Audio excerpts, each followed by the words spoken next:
आज बंद है, बहुत सफल बंद है।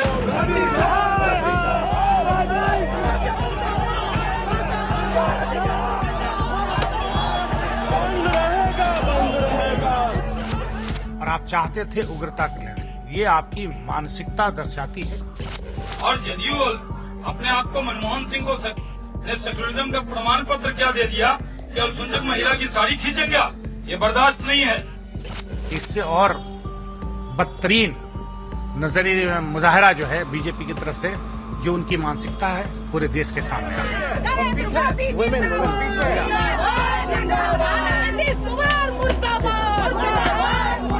मुझे नीतीश कुमार से एक ही सवाल पूछना है। 2003 में आपने गुजरात में नरेंद्र मोदी की इतनी तारीफ की और कहा देश को इनकी सेवा का अवसर मिलेगा। क्या नीतीश जी ने रेल मंत्री के रूप में किसी और मुख्यमंत्री के बारे में बात कही थी? जैसे आप अलग हुए, आपकी मानसिकता झलकने लगी। ये दोनों मिलकर पहले रासलीला किया, दोनों पार्टी, और आज बिहार में रामलीला हो गया।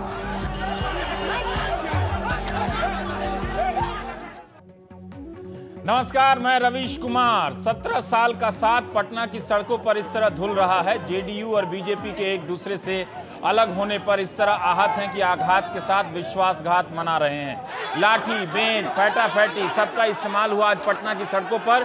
बीजेपी का बंद था और जेडीयू के कार्यकर्ता नेता भी अपना झंडा डंडा लेकर सड़कों पर उतर आए। बीजेपी के कई बड़े नेता रविशंकर प्रसाद, शाहनवाज हुसैन और राजीव प्रताप रूडी ने गिरफ्तारी दी, लेकिन मामूली हिंसक झड़पों का यह नजारा आने वाले दिनों में बिहार की राजनीति के फिर से सड़क छाप हो जाने का संकेत है। गिंजन एक शब्द है जिसे बिहार यूपी के लोग आसानी से समझ जाते हैं। गिंजन हो रहा है बिहार में, एक दूसरे की साख पर हमला हो रहा है। शिष्टाचार की सभी हदें ध्वस्त हो गई हैं। जब टूटने के बाद रिश्तों का इस तरह टुकड़े टुकड़े करने की छूट कार्यकर्ताओं को मिल जाए तो बिहार की जनता इस बौखलाहट को आशंकाओं के साथ भी देख रही होगी। राजनीति की बदलती जमीन का चेहरा भी इस मुक्का मुक्की में दिख रहा होगा।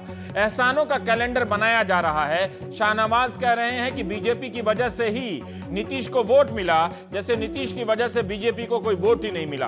कुछ दिनों दोनों सूपा लेकर अपने अपने वोट फटक रहे होंगे कुछ दिनों में। नीतीश की पार्टी के नेता जता रहे हैं कि जब कोई गठबंधन के लिए नहीं आया था तो हमने साथ देकर बीजेपी का राजनीतिक अलगाव दूर किया था।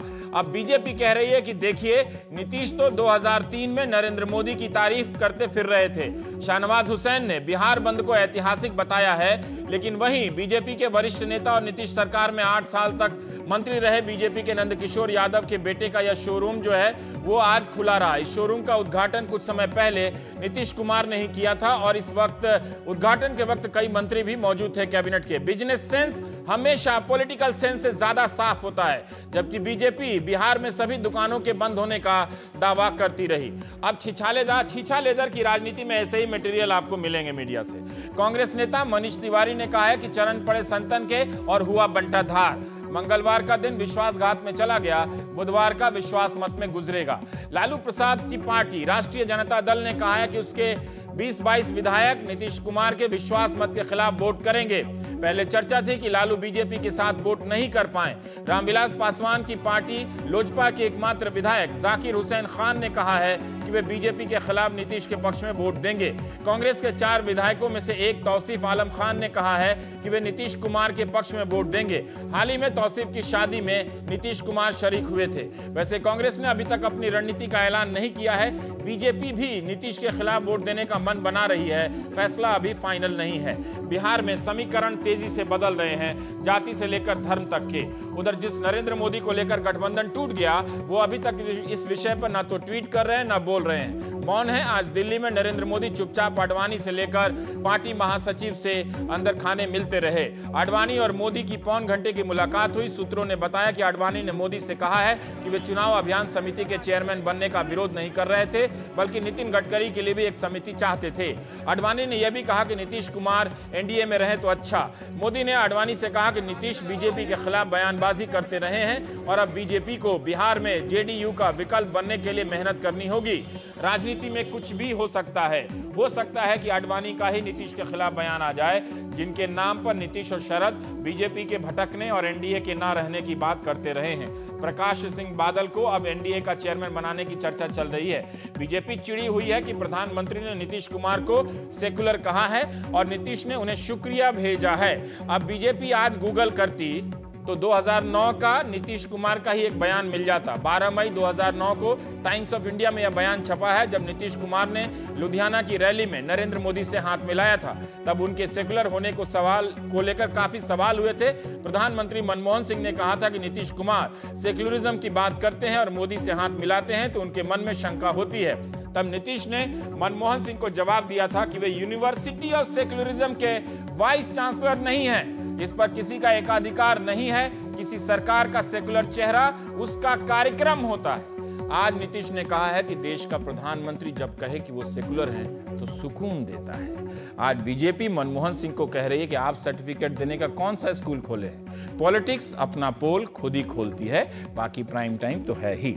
हमारे साथ हैं रामेश्वर चौरसिया साहब, भारतीय जनता पार्टी के नेता, राकेश सिन्हा जी आरएसएस की जानकारी रखते हैं, उसका अध्ययन करते रहते हैं संगठन के बारे में, एमए फातमी साहब हैं, आप लीडर हैं जनता दल यूनाइटेड के, संजीव जनता दल माफ कीजिएगा आरजेडी के, हाँ संजीर आलम साहब हैं, एसोसिएट फेलो हैं सीएसडीएस के, और अली अनवर अंसारी साहब हैं, सांसद हैं जेडीयू के।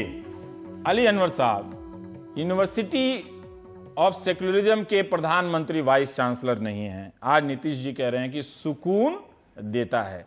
अब ये बताइए कि इस तरह का अगर लोग गूगल के कबाड़ से सब चीज निकाल के ऐसे ले आएंगे, अभी सड़क पे चौराहे पे जमा करेंगे, तो क्या आपको लगता है कि आने वाले दिनों में ये जो नरेंद्र मोदी के नाम पर आप अलग हुए हैं, जो सेकुलर जामा अपने अलग होने को आप पहनाने की कोशिश कर रहे हैं, वो फिट नहीं हो रहा है उसमें, आप जितना भी कस रहे हैं टाइट, मतलब कुर्ता यहां या वहां कहीं ना कहीं फंस जा रहा है, बाह में नहीं तो कहीं कमर में फंस जा रहा है। नहीं, देखिए रवीश जी, कोई अचानक ये बात नहीं हुई है, ये लगातार हम लोग कहते रहे हैं और ये कोalition एरा है। बेमेल गठबंधन तो होता ही है, करना पड़ता है, और किसने नहीं किया है।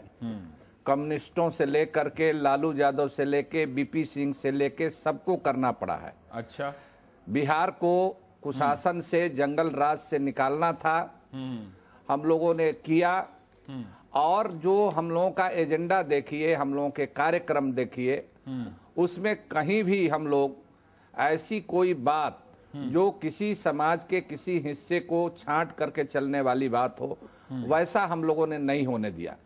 जब पावर है हमारे हाथ में, जब हम मुखिया हैं किसी राज्य के, तो हमको सबको मिला के ले चलना चाहिए। और इस रास्ते पर हमको ये भी था, अगर मान लीजिए बीजेपी को एतराज था तो नरेंद्र मोदी जी को हम लोगों ने नहीं आने दिया, तो उस समय भी ये कह सकते थे कि आप कौन होते हैं, ठीक है, आप नरेंद्र मोदी को रोक रहे हैं, मोदी हैं, कहीं भी आएंगे।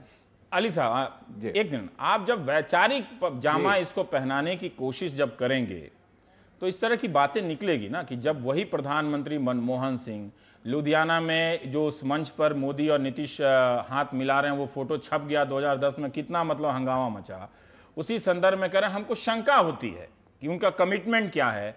तब नीतीश कुमार कहते हैं कि आप वाइस चांसलर नहीं हैं, और आज जब वो कह रहे हैं कि आप सेकुलर हैं, अच्छा किया, तो आप कह रहे हैं कि सुकून देता है। आज भी आप कहते हैं कि आप वाइस चांसलर नहीं हैं, हम अपने कमिटमेंट से चल रहे हैं, तो चलेंगे नहीं। कोई भी चीज मान लीजिए कि अगर वो कहते हैं तो हम तो शुक्रिया तो कहेंगे ना भाई। नहीं, तब तो नहीं कहा, चलिए ठीक है, आपने कहा, तब तो नहीं। देखिए, मैं वही कह रहा हूं अली अनवर अंसारी साहब, क्या आपको लगता है कि अतीत में ऐसी इतनी बातें हैं, क्या आपको लगता है कि आपके अतीत में इतनी ऐसी बातें हैं कि इस दलील को लेकर आप जितना ज्यादा आगे जाएंगे आपकी मुश्किलें उतनी ही बढ़ेगी, लोग सवाल पूछेंगे? रवीश जी, हाथ मिलाने से किसी से, और वो भी आपने देखा कि किस तरह से उस तमाम फुटेज आपके साथ होगा, किस तरह से नरेंद्र मोदी आते हैं, इनके सीट पर आते हैं, इनसे हाथ मिलाते हैं, और उसमें मंशा यही है कि उसको हम छपवाएं, उसको दिखवाएं, उसका होर्डिंग लगाएं। ये फुटेज है, फुटेज दिखा दीजिए, आप चाहें तो दिखा भी सकते हैं। तो इस तरह से मंशा है, कौन नहीं किससे हाथ मिलाता